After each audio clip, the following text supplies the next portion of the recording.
Ya, saudara, kita beralih ke informasi selanjutnya. Menteri Hukum dan HAM Yasona Laoly menyebut keberadaan pengungsi dari sejumlah negara kebanyakan adalah korban dari sindikat kejahatan perdagangan manusia maupun korban konflik. Menkumham menyebut pemerintah mencoba dengan segala upaya membantu para pengungsi demi kemanusiaan.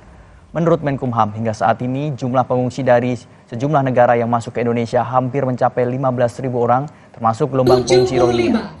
Khusus soal pengungsi Rohingya yang mendapat penolakan dari warga di sejumlah daerah, Menkumham meminta semua pihak termasuk IOM dan UNHCR bersama-sama mencari solusi.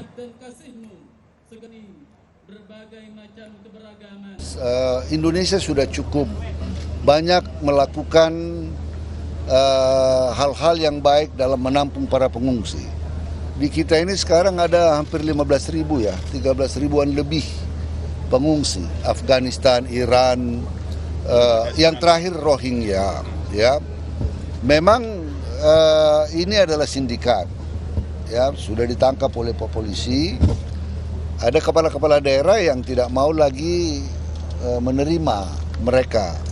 Tapi namun demikian, ya kita berharap ya pemerintah daerah, pemerintah pusat juga, dan tentunya IOM dan UNHCR ya bersama-sama dengan kita untuk mencari solusi yang tepat untuk itu.